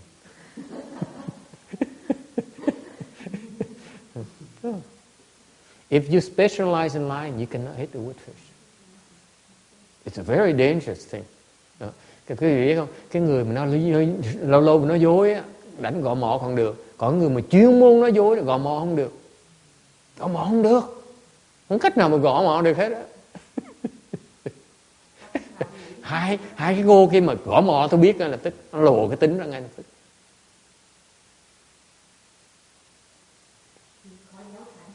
Giấu không được. Cái cô cao cao nhớ cô cao cao, cô gõ mỏ được. Cô gõ mỏ được. Nó kiện tôi bây giờ. Cô cao cao thì gõ mỏ được, mà hai cô lùn gõ mỏ không được. Dễ sợ không? Nó lộ ra ngay lập tức. Trong nghề, trong thế giới nó có nhiều cái lộ rồi, mà có những bí mật mà tôi bây giờ tôi mới nói từ từ cho quý vị biết. Nó thầy biết hết, thầy im lặng. Cao cao mà nó gõ mỏ được. Dễ sợ không? Cái người mà chuyên môn nó láo đó, gõ mỏ không được. Nhưng bây giờ hiền khai nó khiếp rồi. Nó thôi để con đánh chuông, con không gõ mỏ nữa đâu.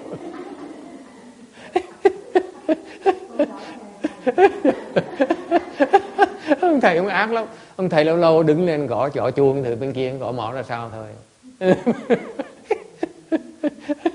So what I do is that every now and then my trick is I will hit the bell and let someone else hit the wood fish and see what kind of where they at. You cannot fake it. The wood fish you cannot fake it. Cái gõ mỏ này nó dễ sợ lắm. Quý vị không thể nào bịp ai được hết. Gõ là chết đứng thôi mà chết thôi. Yes.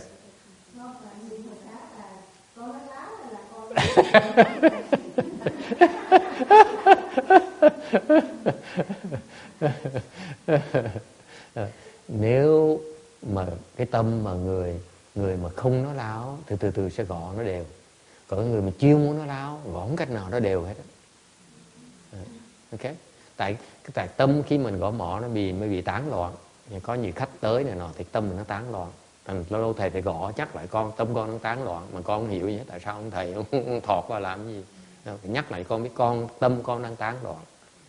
Con giữ lại để con giữ lại cái tâm của con. Ok. Tâm nó bị tán loạn.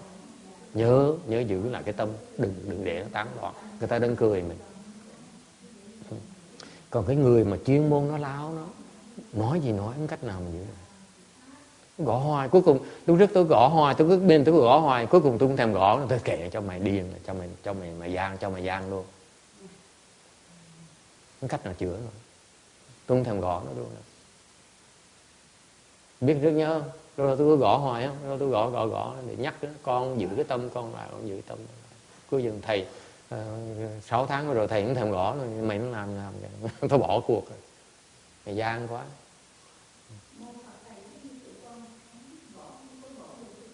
Không, cái đó là khác. Mấy người này được luyện mà. Cái võ chứ cái cách chúng tôi luyện công phu là gõ mỏ. Cái gõ mỏ là cái công phu. Cái công phu mà nó đòi phải thành thật gõ mới được. Dễ sợ như vậy. Không chơi đâu. Chứ vì bịp cái họ ra họ bịp cái gì được chứ bịp chúng tôi không được đâu. Nó ra nói con thương thầy, con phục thầy, con lạy thầy, con tin tưởng thầy, nó láo hết. Gõ mỏ nó lộ ra ngay. Nói gì nói mà gõ mỏ lộ đấy. Mà cái tưởng nó rồi qua mặt mình hoài.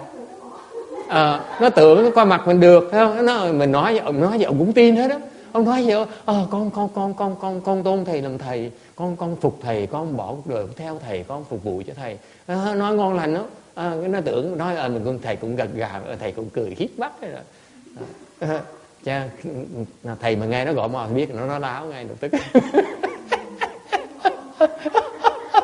Nó tưởng nó bịp mình chứ. Ai cao tự ớn hơn. Nó im lặng đó. Nó thọt ra một cái nó lộ ra cái đuôi chuột ngay lập tức.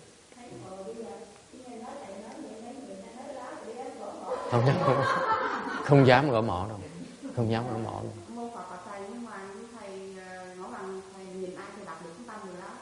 Đâu có thầy đâu đọc rồi, đọc tông bài không có. So I tell her this bhikshuni here, and she specializes in telling lies. She lies left and right. If it serves her, she lies without any hesitation. It's spontaneous. She doesn't have to think. So she would tell me, Master, I follow you, and I'm your disciple, and I will serve you, and I believe in Mahayana, and I want to obtain liberation. Please teach me. I do whatever it takes to learn your Dharma from you. And I say, you're right. We have one of the best Pureland Dharma doors. We have one of the best Chan Dharma doors, meditation Dharma doors. One of the best heritage from a Chinese teacher. Okay, and you have so much to learn. Okay, and I'm willing to teach. Okay, so I taught her so many things. The one thing I couldn't teach her is to be honest. I cannot teach her. So amazingly, the last 3 years, I have 3 nuns, 4 nuns, or a few nuns, several nuns. But the 3 nuns that stayed along with me, okay, 2 short ones, 1 tall one. The 2 short ones are compulsive liars. They cannot hit the woodfish. They cannot. The tall one can hit the woodfish. So they can tell me all they want. But when you hit the woodfish, that's when you betray your true nature to me. If you're a liar, you cannot hit the woodfish. You cannot. They change. It changes constantly. They betray themselves. So I would come to the temple and they tell me, Master, you're the greatest, and I'm your disciple, I'm devoted to you. Everything I say, yes, you're right. I'm so happy you're with me. And then I tell them to hit the woodfish. And they can't. And I said, this guy is lying through their teeth. And they thought they fooled me. Yes? So you think that extends to living at other times? So like the drummer in a band can't keep people alive? Yeah. Well, it's not the band. It's just in our Dharma, in the particular Dharma. There's a particular Dharma here where if you are untruthful, you cannot maintain that woodfish. It's different. Our environment is different. Yeah, I'm just revealing a secret. So they're telling each other, and now in the future, no one would dare hit a woodfish with me.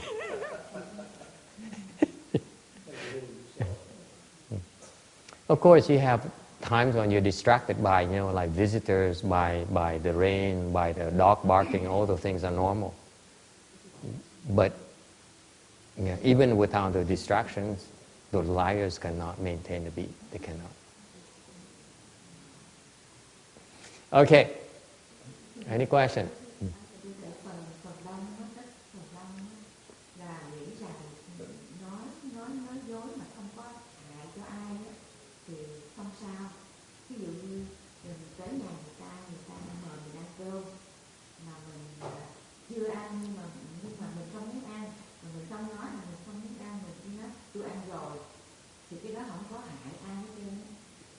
Nhưng mà tụi con được dạy là không bao giờ nói dối bất cứ trường hợp nào. Tại vì đâu có ai bắt lỗi mình hay là đâu có ai đầy gài gì mình. Nếu mà mình nói sự thật là tôi chưa ăn cơm nhưng mà tôi không muốn ăn. She says, this Bhikshuni here raises a very interesting point.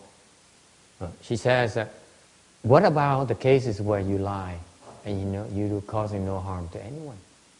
Is that okay? For example, you go over to someone's house and they invite you to eat, to have lunch, and you say, even though you haven't eaten yet, you say, no, I just ate. I don't want to eat. There's no harm in doing that, she says. And she says, probably it's better if you speak the truth. I will tell you this. This is my observation. Okay, I've seen this. I've witnessed this happen very often to myself. When you go over to someone else's house and they invite you to have to eat, and you say, I just ate. You know what? If you lie, don't you think that the host knows? Who says the host knows? Để nói cái gì nghe? Cái gì vào nhà ta mời để quý vị mời ta chủ nhà mời quý vị dùng cơm, mà quý vị nói không muốn ăn tại mới ăn mà. Tôi hỏi quý vị, trong trường hợp đó quý vị nghĩ chủ nhà biết hay không biết? Ai nghĩ chủ nhà biết giơ tay cho tôi coi. Most of the time they know. Most of the time they know. Hơn 50% là biết, đúng không? Right? Right? If you agree with me that more than 50% of the time the host knows that you're not speaking the truth, aren't you losing credibility with that person? Aren't you hurting yourself? Với cái 50% đó mà người ta có thể biết là mình không nói sự thật, mình không có thành thật, không phải trong 50% đó mình mất cái uy tín với người chủ nhà đó là không? Vậy mình phải tự hại là không tự hại? Aren't you hurting yourself? How can you say you're not harming anyone? You're harming yourself. Mình đang tự hại nữa. Nó còn nguy hiểm hơn hại người khác nữa. I submit to you that hurting yourself is more dangerous than hurting others. Mình tự hại đó, nó còn tệ hơn là hại người khác.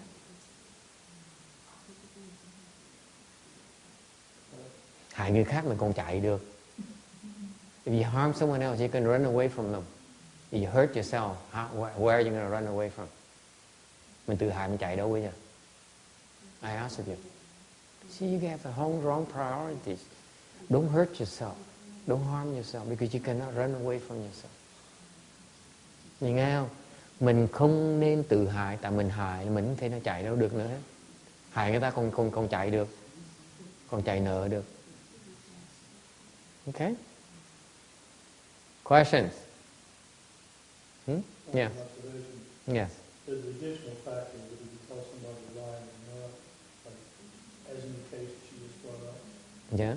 And the person that knows that you've lied to them, they'll start wondering. What? About everything else you told them. Yeah, well, they'll start wondering. They question everything now. Why do you lie to them? You know, so first off, they're going to think that you don't like them. You don't really like them. It's very rude to do that. Yeah. Yeah. And there's no telling where it would go. You lose a friendship over something like that. But text is a lot more damaging than you think. You can be as truthful the entire time, but with the one moment when they realize, they feel you're lying to them, they question everything. Isn't that right, Janice? Huh? As soon as the moment you think your master is lying to you, you say, "My God, since when has he been lying to me?" You sit there and you ponder. You question everything now, and you go crazy. Okay? Don't you think? Yeah. I'm sorry? Can you say okay to lie to save someone else? To save someone else. Why do you have such a hard question? Can we be friends? Can we just be friends and you know? This is your first visit. You're not supposed to ask hard questions in the first visit. Bà mới ngày đầu tiên tới mà đã hỏi cô hóc búa rồi. Hỏi là bây giờ mình có thể nói láo để cứu người khác được không? Yeah? In extreme situations, you may have to avoid somebody, avoid much greater harm. But in general, you just look at the excuse. I advise to you, my advice to you is do not lie under any circumstances.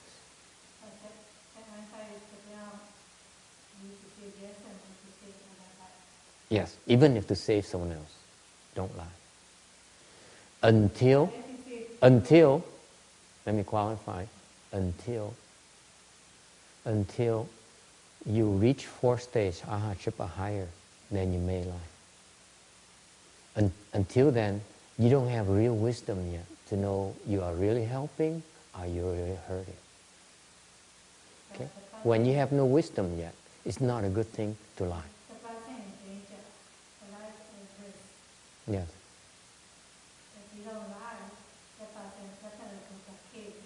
Then you shut up. You don't say anything. You say, I'm sorry. I don't want to get involved. Okay? I cannot help. I cannot help you. I cannot help him. I cannot help her. I don't have enough wisdom to help. You're being truthful.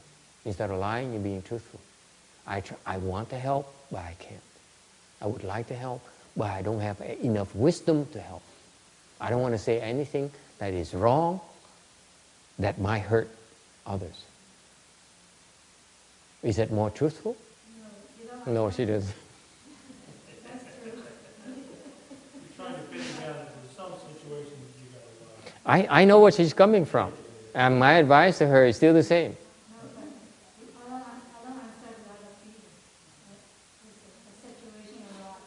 Yeah.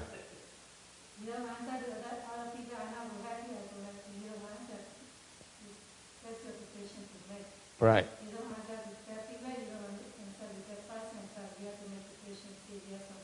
Yes. Then you say, I don't want to make a decision. Because I don't have enough wisdom to make the right decision here. So I don't make a decision. That's wisdom right there. It's wiser not to make a decision because you don't know enough. Instead of forcing yourself to make a decision.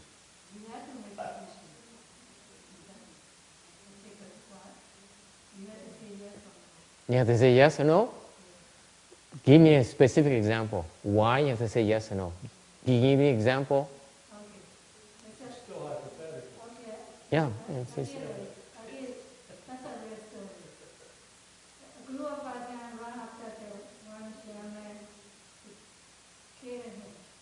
Okay. That's a Buddhist story. No, that's a true story about my experience. Okay. A young man ran, okay, they're trying to kill a young man. Yeah. And then they ran to your house. After the young man tried to kill the young man. Yes. So the young man ran inside your house and hide somewhere. Right. And then the pursuer come in and ask you. They saw you coming inside the house. Right? They saw the young man coming inside the house, somewhere in the house. Right. So, yeah, you try to stop and you try to save him. Right. So, What do? you lie. Okay. So that's not and that's a Cambodian story. That's a Vietnamese story, by the way.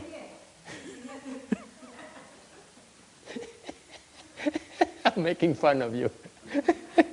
Cái bà kể, bà nói là có một cái cậu trẻ đó bị một cái rượt, nhóm người cái rượt xong cậu chạy vào nhà cái bà cô này núp, thì cái người rượt đó mới chạy tới hỏi cô á là có thấy cậu trẻ đi ngang không? Rồi cô phải trả lời sao? Thì tôi nói cô nghe cái chuyện này phải câu chuyện của Miến Điện đâu, đây câu chuyện người Việt Nam. I heard the same exact story from a Vietnamese nun.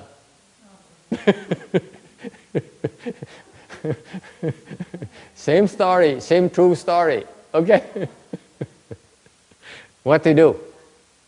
And there's a discussion, there's an argument. Everyone says you should lie, you shouldn't lie, and on, right? Everyone has a reason. Okay, so what do? Okay? If you say yes, you kill the young man. Right? Okay? Right. There we go. Okay. If you say no, then you're committing a lie. Okay? Okay, so you would say no. Right?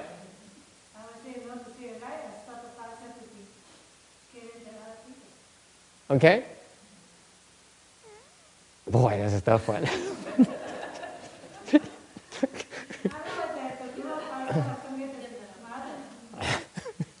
This is too tough as a story. I don't know how to answer. I'm sure that people have more wisdom than I do. I'm not an arhat yet, so I don't know how to lie to you. I have two questions. First, I say the lie. Second, I stop the lie. So it's two things. Right. For the lying. Right. Right. Okay, but that's okay. That's a Myanmar approach. Say for the Vietnamese what they have to say. Okay, bây giờ cái chuyện như vậy thì bây giờ sao? Mình phải nói dối để mình cứu người trẻ. Xong thứ nhì là để mình giúp cái người khỏi tạo cái nghiệp sát. Quý vị nghĩ sao? What do you think? Yes. You are.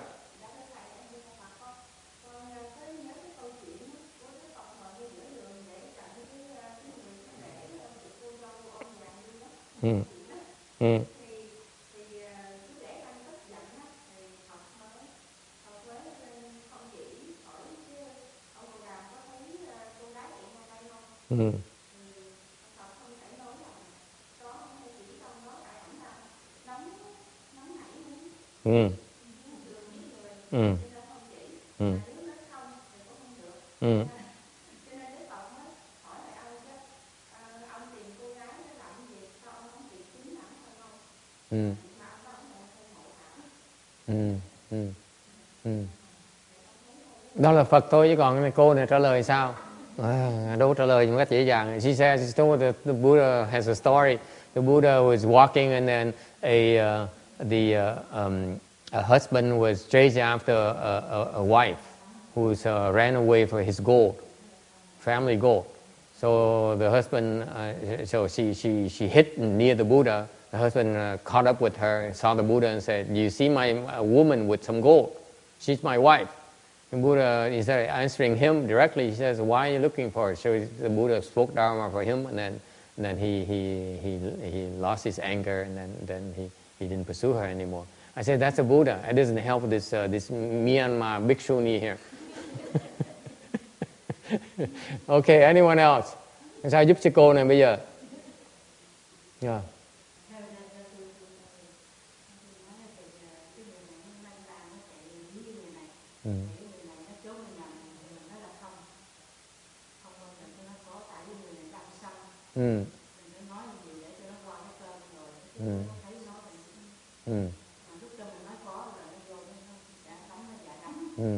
So the Master Shenhua's disciple claims that she would say no too. She would lie too with the big shuni here because in order to save that young man's life.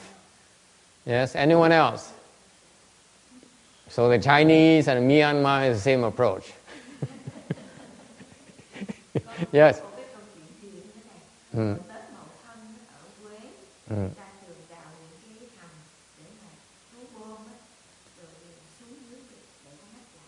Thì cái hồi Tết Mậu Thân á, thì cái gia đình đó là gia đình của ông phó tỉnh trưởng ở Quế. Xong cái vì Tết á, thành ra nhiều người về nhà thăm. Thì cái việc cộng vô thì họ mới chung với hầm đó, họ trốn, chạy nắp lại. Thì ông cha đó, ông mới bắt cái ghế lên trên cái mắt hầm đó, ông ngồi. Ông cha gì? Cha của những người trong nhà đó. Ông cụ đó. Xong cái mấy người cộng vô ở trong nhà này có Ngụy Quân, Ngụy Quyền. Cái ổng ngồi tỉnh bơ là ổng nói không có.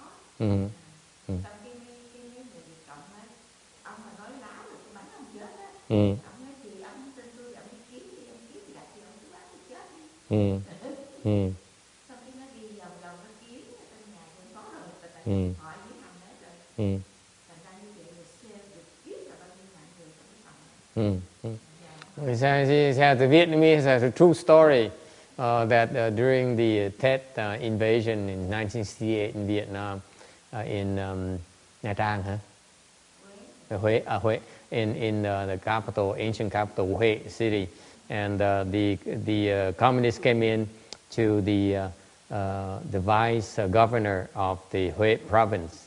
And so the whole family hid underneath in a cave. So the old man would put them underneath and then close the lid, and he put a chair on top and he sits there. He sat there and waited for Vietnamese communists to come in. They came in and they said, "Did you have any of the official family here?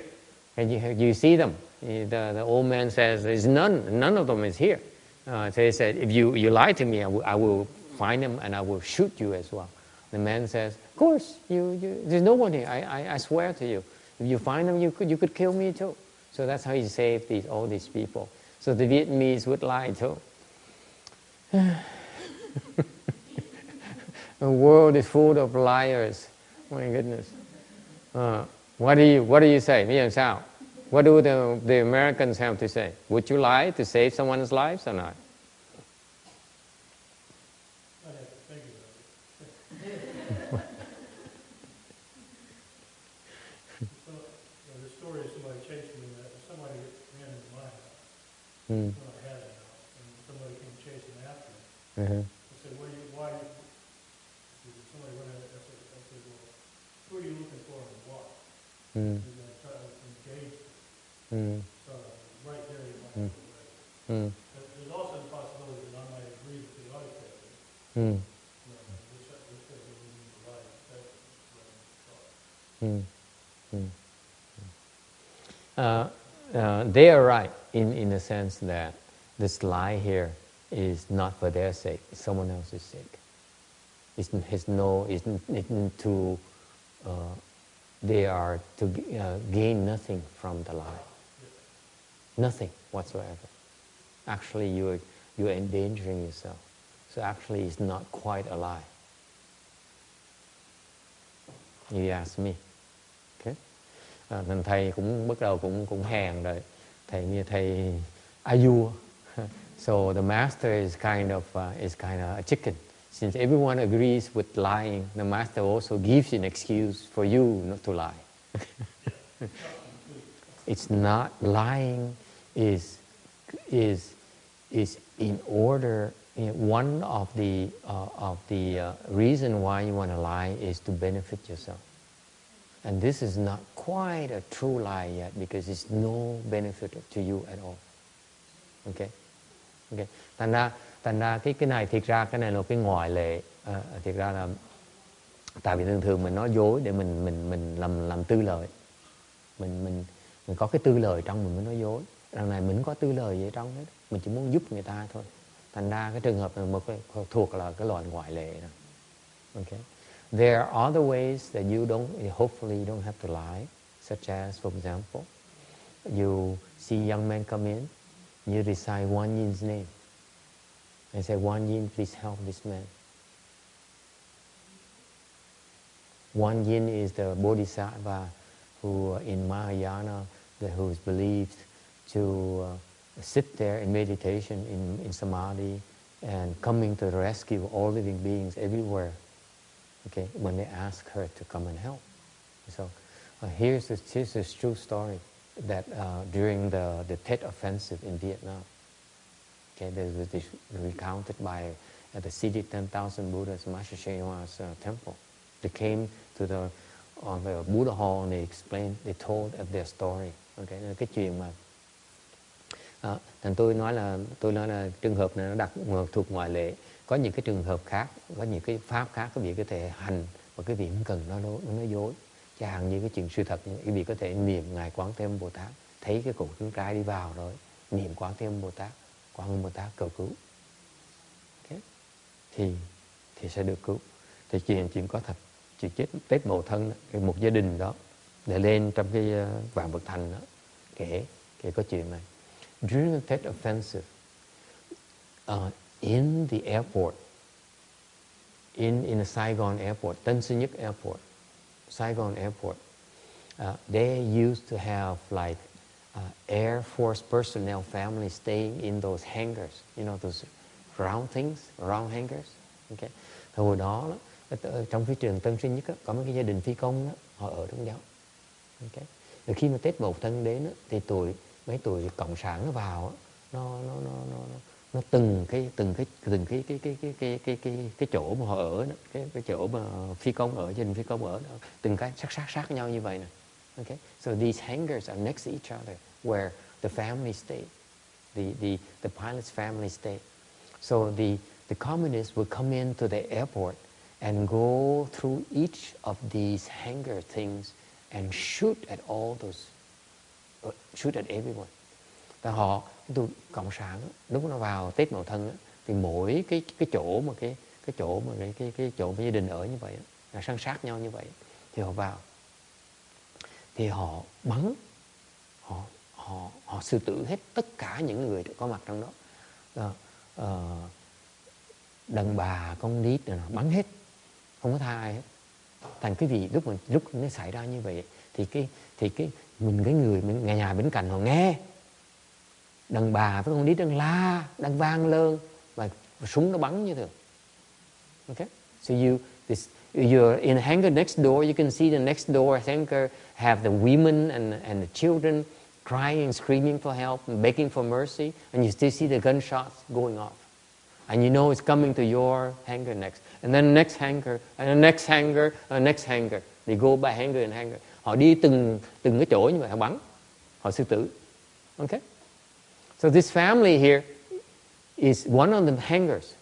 So they hear a row of hangars being executed. Tại cái nhà này họ ở trong cái ở giữa. Thì họ thấy cái nhà trước, đợt trước nó bị xử tử, nó bị bắn từ từ.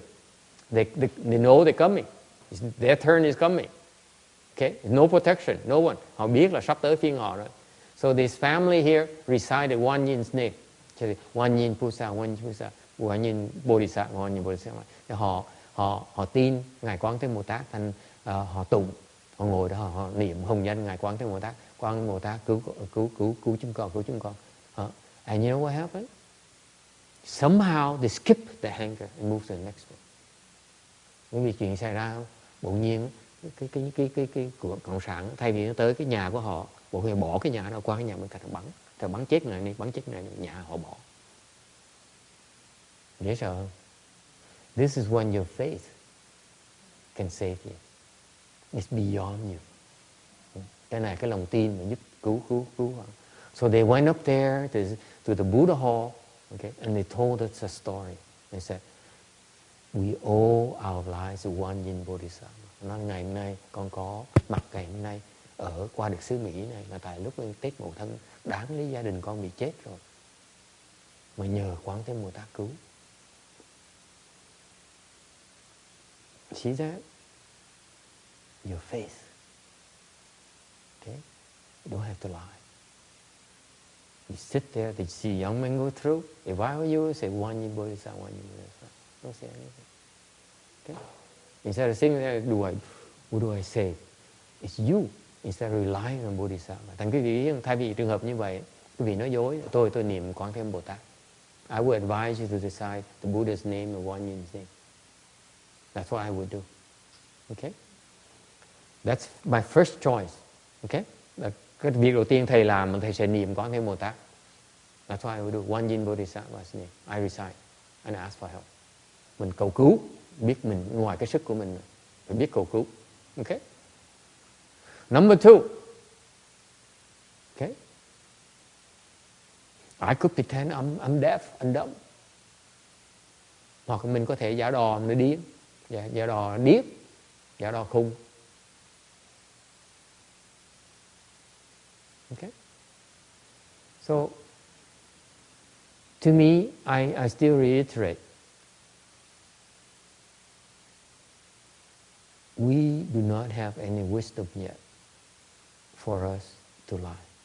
If we can avoid lying, avoid lying. Thành tôi khuyên cái việc chúng ta chưa có cái trí huệ nơi. Thành ra nếu như mà có thể mà nếu cái duyên nó tới mà chúng ta cần nói dối thì không nên nói dối. Tại mình chưa đủ trí huệ. We don't have the wisdom yet. We don't.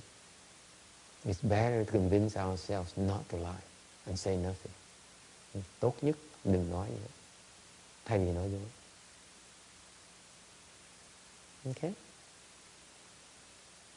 Any questions, comments? Ai có ý kiến thắc mắc gì không? Yes.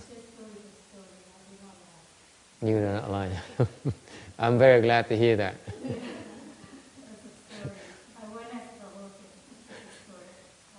You didn't lie?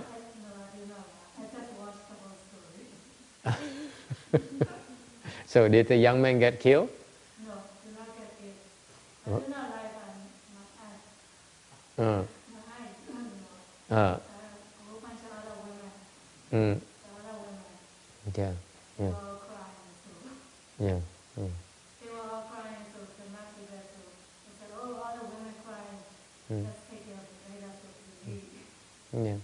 No, it's better to learn to ask for help because the Buddhas and Bodhisattvas are there. That's what they're there for.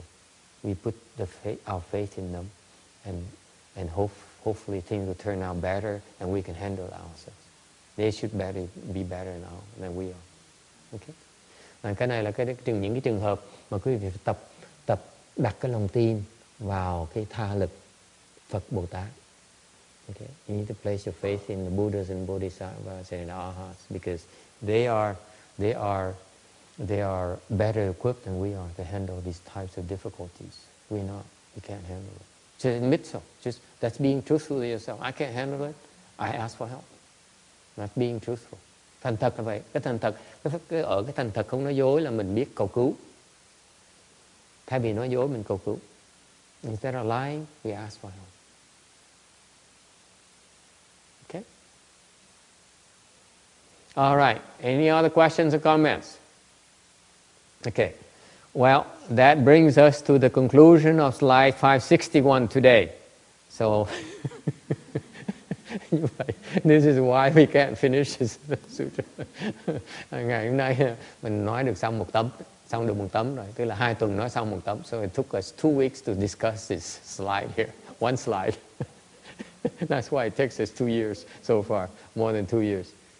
Okay? Okay, so can we close it right here? And what we do typically now is we transfer all the merit and virtues we accumulated the entire day so far to help these 3 beings obtain rebirth to the Pureland.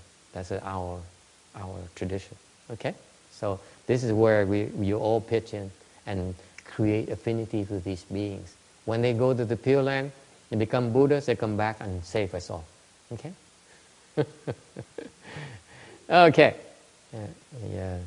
Mình hồi hướng công đức để giúp 3 cái vị này vãng sanh nhé.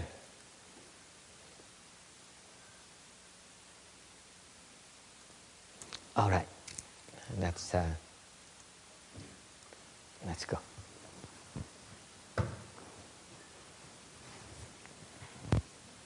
Okay, Janice, you can come up and hit the wood fish, and Xian Kai will hit the big bell.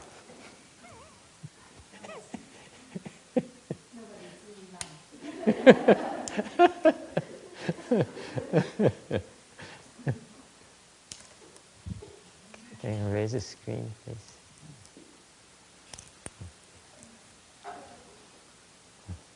Thank you. Trang 38, page 38.